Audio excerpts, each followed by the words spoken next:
The ratio of red paint to blue paint in a mixture is 3/4 is to 2/3. If there are 8 liters of blue paint, how much red paint should be used? Okay, so post nyo muna ang video, try nyo sagutan. So ang choices, 9, 12, 10, and 6. So ito ay simpleng ratio and proportion lang. Direct proportion. Okay. So set up lang natin the ratio of red. Red to blue. So given yung ratio ng red to blue ay 3/4.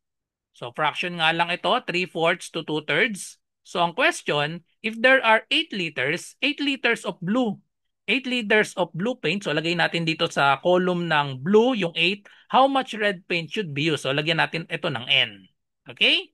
So syempre ito ay direct variation. Kapag dumami yung blue from 2/3 naging 8 liters, syempre itong red dadami din. Okay? So direct variation yan. So set up lang natin ang proportion natin. Pwede tayong gumamit ng column form. 3/4. So dito na lang.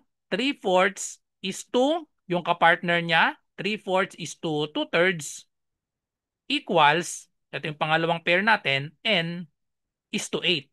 Okay, so pwedeng ganyan, pwede namang fraction form. Pero I suggest ito na lang column form ang gamitin natin kasi pag fraction form, magiging ganito yan, 3/4 over 2/3 and then equals n over 8. Parang ang hirap tingnan nito kasi naging complex fraction. So para mas madali, so anyway, same answer lang din naman yan. So pag 3/4 over 2/3, i-cross multiply lang din naman natin kasi ito.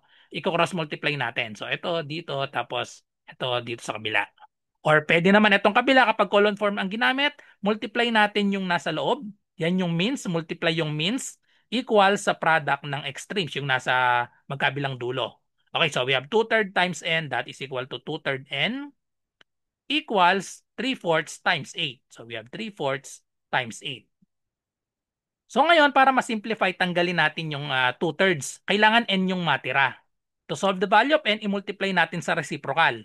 Reciprocal ng 2/3, that is 3 over 2. So i-multiply natin both sides by 3 over 2. So makakancel itong 3. Cancel na yan. Isa sa numerator, isa sa denominator. Ganon din yung 2. Cancel sa numerator, cancel sa denominator. 1 na lang yon. So therefore, the value of n is, i-multiply na lang natin to, i-simplify natin.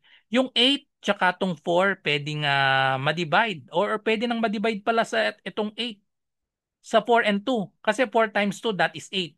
So kapag yung 8 dinivide natin sa 4 magiging 2 na lang yan. Tapos may 2 pa dito, may 2 rin sa denominator, pwedeng makancel. So ang natira na lang sa numerator ay 3 times 3. Sa denominator wala nang natira. 1 na lang yon. So pwedeng hindi na isulat. So final answer 3 times 3 that is equal to 9. So therefore the correct answer is letter A, 9 liters. So same answer kapag itong isa ay cross multiply natin. Follow for more.